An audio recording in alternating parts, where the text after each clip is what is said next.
morning guys. For today's video, punta ho tayo ng Wheeltech Taytay.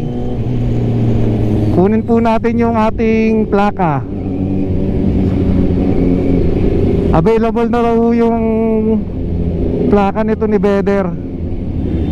Actually last week pa naman tayo in-advise na ready for pickup na raw yung ating plate number. Nagkataon lang na medyo busy tayo sa mga commitment natin. Okay, dahil sa Wheeltech Taytay tayo pupunta, at alam niyo naman Sabado ngayon. Pagka Sabado talagang medyo matraffic sa NCR. Maghahanap tayo ng mga magagandang daanan. So yun nga guys, dahil 2024 model si Beder, available na raw po yung plaka niya. Kaya lang si V2 2017, wala pa rin daw yung available na plaka para sa kanya. Sa mga ganyan sitwasyon, wala na ho tayong magagawa dyan. Di naman natin pwedeng sisihin, kulitin yung mga dealer.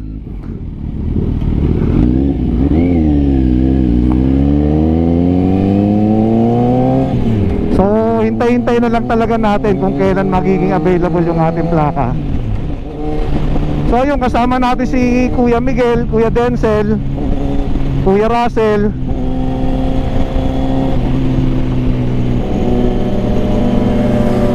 Yan, si Kuya Miguel, Kuya Denzel. Wala ko silang pasok ngayon. So eto na lang yung nating bonding for this week. Shortcut tayo rito sa Anyana. So laking bagay talagang tong Anyana na to eh.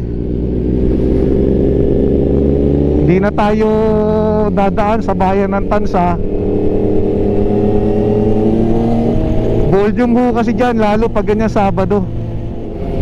So kung titignan natin sa ating Waze, 1 hour and 42 minutes 1 hour and 42 minutes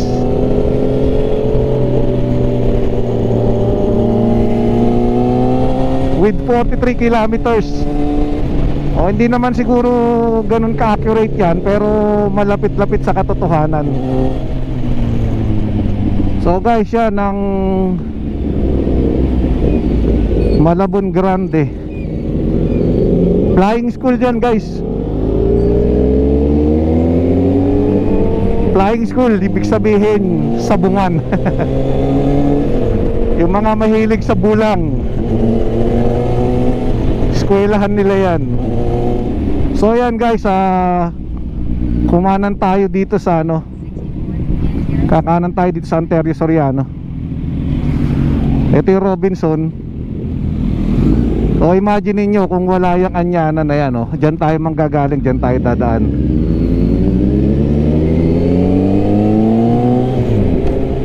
Mabuti, magandang weather.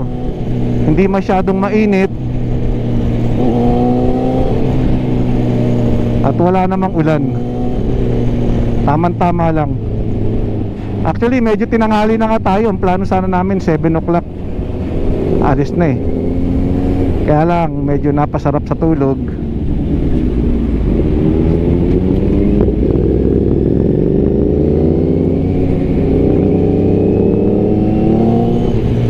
Maghahanap muna tayo ng mapapagasan.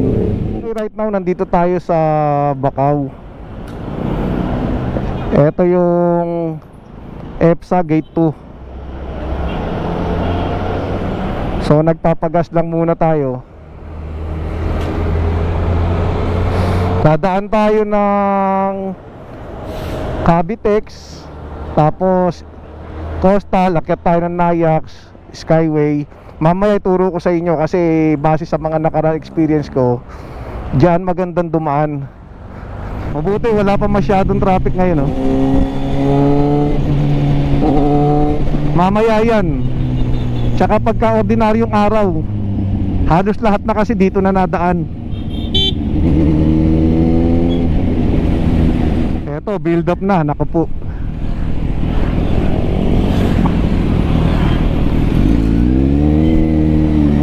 Ginagawa pala rito, kaya pala medyo build up. Ayan guys, right now andito pa rin tayo sa makalagpas lang ng isang gahak.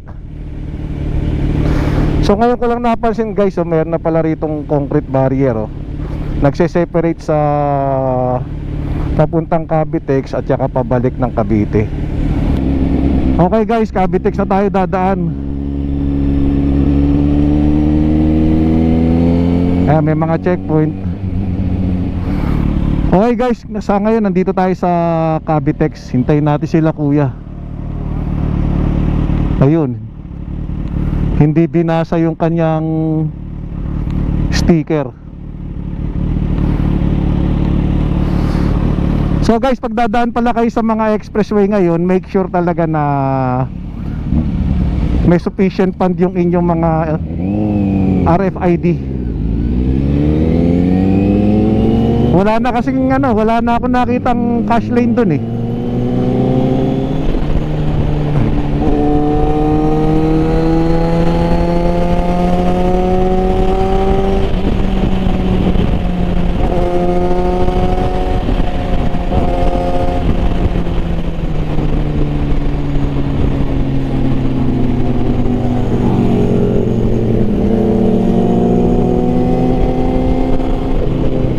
Yun, may nakapasok yata ron, Mayo.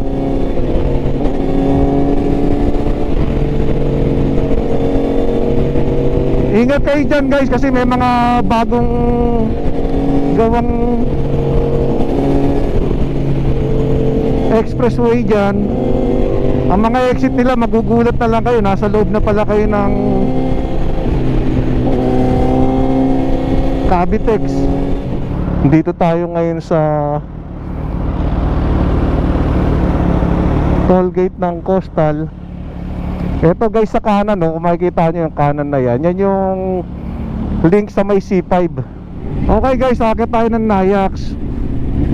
Doon sa mga halos kaedad doon ko, etong left side ko, kung makikita nyo, bakante na. Alam nila kung ano yung nakatayo dati dyan. Yan.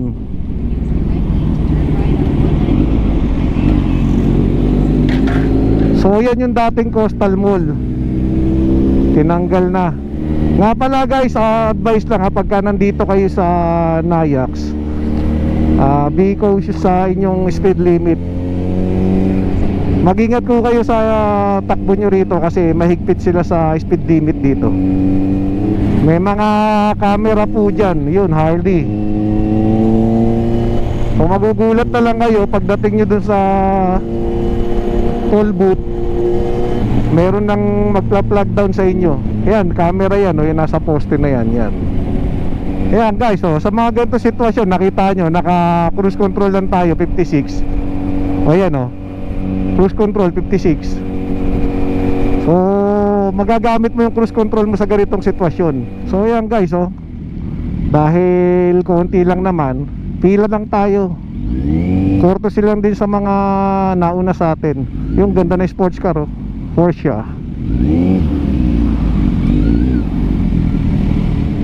So dito tayo guys sa Skyway dadaan, paalabang. Guys, pag andito kayo sa Skyway, yun, big bike, XADB. Pag andito kayo sa Skyway, alert lang kayo.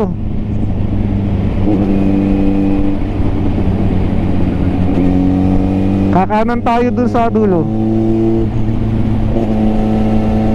Alert lang kayo kasi medyo mataas tong location na to, lalo na yung galing ng Bikutan going to Nayax. Naku po, napakataas dun. Ayan, dadaan tayo guys dito pabalik ng Alabang. Ito naman pababa ng Magallanes exit. Ito guys yung sinasabi ko na napakataas Ayan, kung ikaw ay merong fear of heights, ay good luck sa'yo dyan. Ito yung ibaba ng Skyway.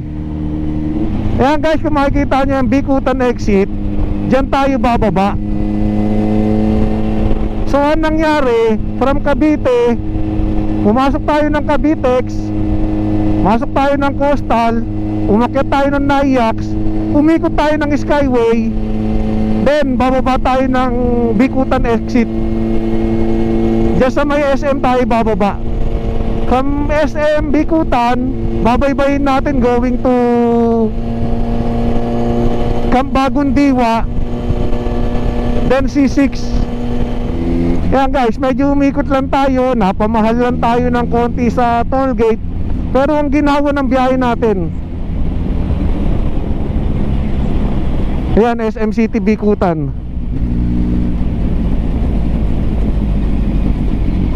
Dito tayo sa ETC, walang laman.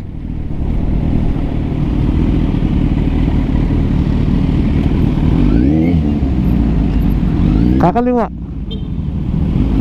Ayun, pinapakaliwan tayo.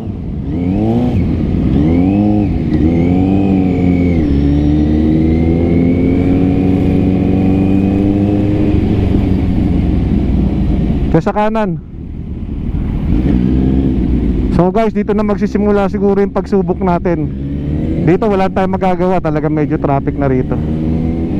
Yan guys, kung nagdaang hari tayo kanina, either dito tayo sa service road manggagaling or dun sa kabilang exit. So ito talaga, given na to, medyo matraffic tong lugar na to. Okay guys, ito kasi isang cause ng traffic dito, itong rotonda na to eh. Yung mga iikot papunta ron. So pati yung mga didiretso nadadamay yan, yung mga iikot dyan, So pati yung mga didiretso papunta rito naiipit. Ito talagang kampo na to, hindi ko makakalimutan eh. Yan, yung kampo sa kanan ko na yan,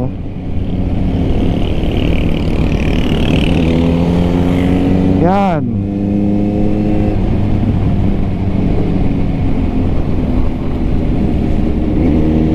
Diyan tayo guys nag-training way back 1999. So ito yung sinasabi ko guys na bike ang mahal. Factor. Yan, shout out kay kuya. So tayo guys, didiretso tayo doon. Pag kumanang ka, papunta ng mga Binyan, Muntinlupa. Pag kumaliwa ka naman, papunta ka ng Pasig, Taguig, mga Signal Village yata dyan. So tayo guys, didiretso tayo ron. Sige kuya, thank you ha. Ingat, ingat. Ingat kay kuya. Nakakausap natin siya. Yung bike niya, by parts niya binuo, less than 500,000. Grabe. Going back do sa sinasabi ko kanina do sa bike ni kuya, nakakatuwa lang kasi. Yan kasi alam nyo ganito guys ha, pagka passion mo, ipurso mo. Kung yun yung magpapasaya sa'yo, sige lang. Kung afford mo naman.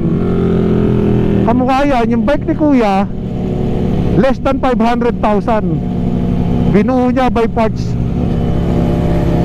So kung si Vit, si Bono, ito si Bono, 429,000, kapresyo niya na yun, yung bike na yun.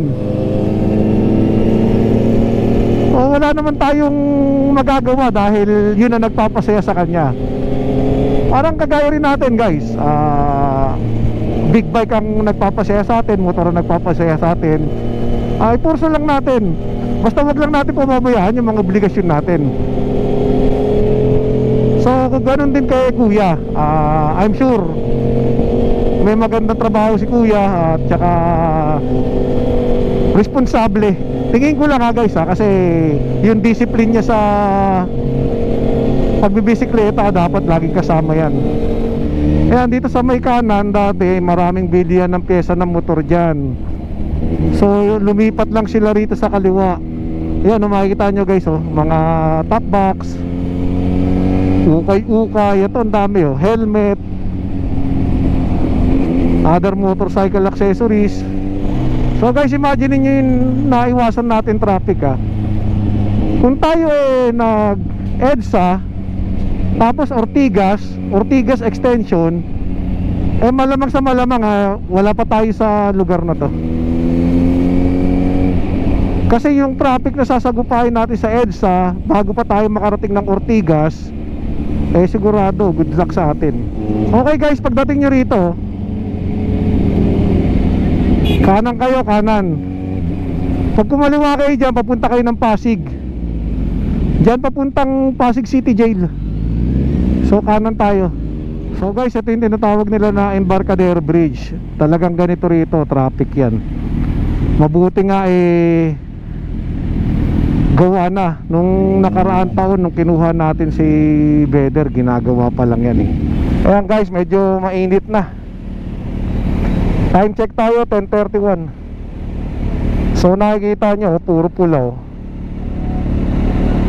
Puro pula, ibig sabihin traffic na talaga siya. So guys, nandito na tayo sa Wiltec Taytay.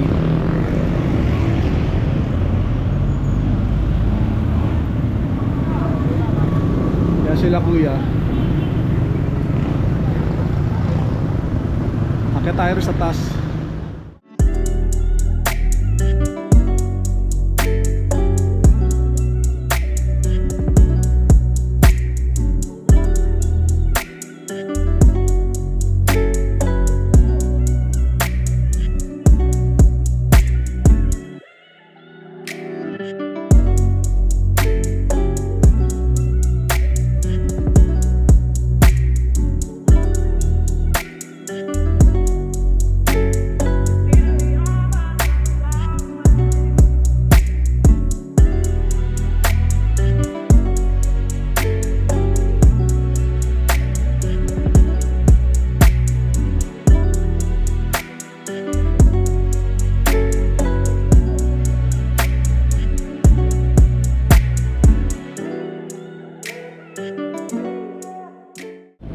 Okay guys, nakuha na natin yung ating plaka. Okay naman yung lakad natin, mabilis lang. So balik na ho tayo ng Cavite.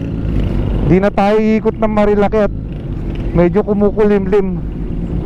So doon ulit tayo dadaan sa dinaanan natin kanina.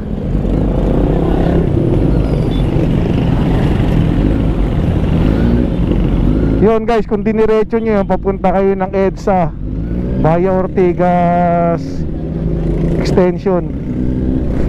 Kung kumanan naman tayo kanina rin sa may crossing, papunta naman yun ng Antipolo, Masinag. Maghahanap na lang tayo ng mga kainan natin sa bandang either Expressway o MCX Danghari. Mag-iiba tayo ng ruta pabalik. Kanina nag-skyway tayo, try naman natin mag-MCX. Kaya lang iniisip ko pag nag-MCX tayo baka traffic sa Danghari eh. Grabe talaga traffic dito. Kaya usually guys, ang rides natin puro either pa south. Pagka kasi pa Manila ka, hindi mo na talaga maiiwasan, puro traffic masasagupa mo. Yan guys, so tingnan nyo sa kanan. Yan yung sinasabi ko kanina na bilihan ng mga murang accessories ng motor. Yan mga takbox, gulong, helmet. So dito rin tayo dumaan kanina papunta. Akit ulit tayo dyan sa bridge na yan. Bumalik tayo agad guys, kasi pag mamayang hapon pa tayo nakaraan dito, sigurado sagupa na natin lahat ng traffic. Ito guys, GS.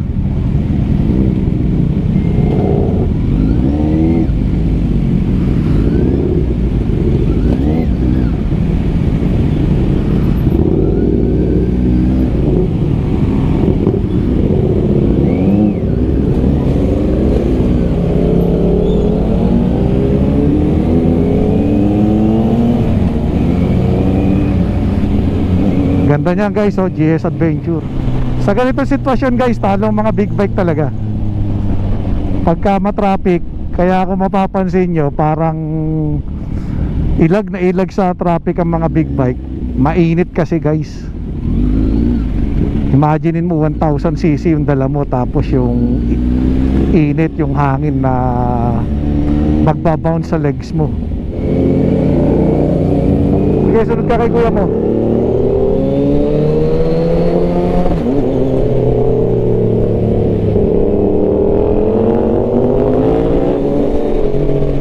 Imagine nyo guys, 25 years ago na pala yung nakalipas. Diyan tayo guys nag-training, PSBRC. Okay guys, kumaliwa tayo rito sa SLEX. Mag-iiba naman tayo ng ruta. Ako na mauna.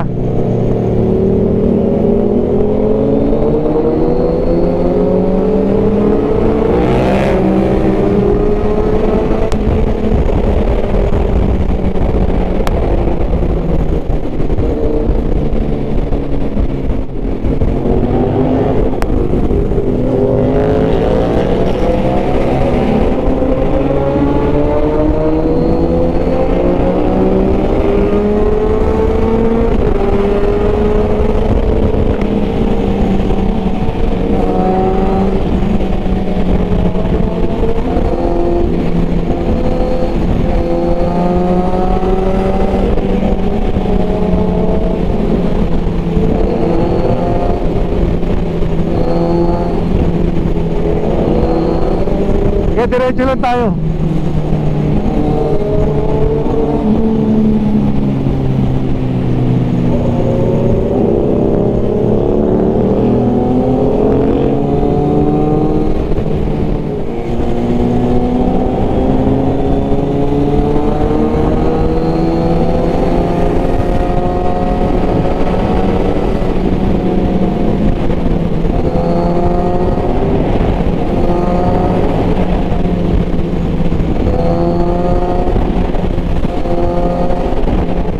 Okay guys, so dito tayo sa may Shell SLEX.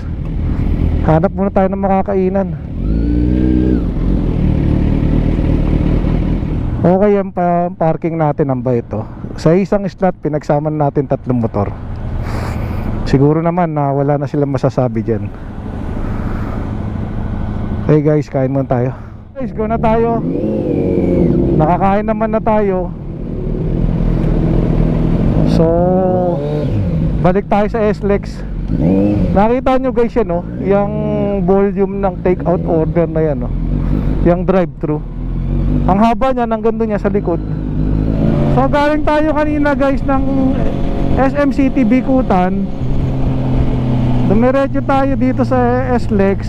Dito tayo dadaan sa MCX naman. So, anong papunta tayo? Doon tayo sa Skyway. Nag-iba tayo ng ruta ngayon. Nung wala tong MCX guys, doon tayo dumadaan sa Pilinbest na ang hari.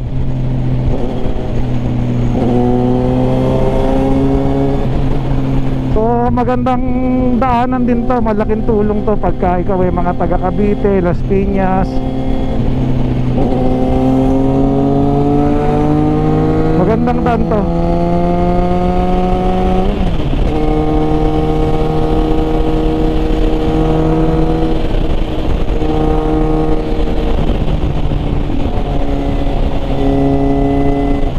Ayan guys, so yung mga sinasabi ko kanina, no sufficient load, no entry.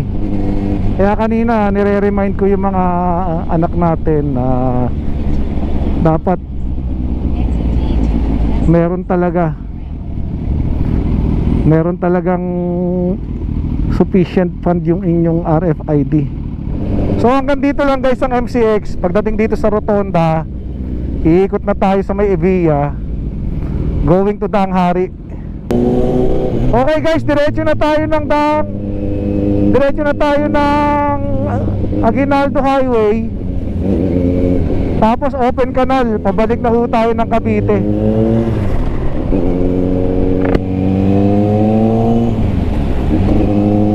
So diretso na lang natin to, baybayin natin tong Danghari Road.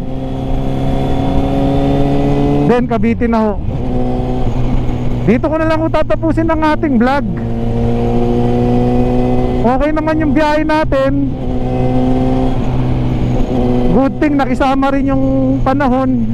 Kanina medyo umambon habang kumakain tayo. Mabuti naman hindi siya tumuloy sa ulan. Tapos yung init, hindi siya ganun talaga grabe kainit. So sakto lang, okay lang, sakto lang. Gaya po ng lagi nating sinasabi, mag-ingat po tayo. Isipin natin palagi yung mga nagmamahal at naghihintay sa ating pag-uwi. Thanks for watching guys.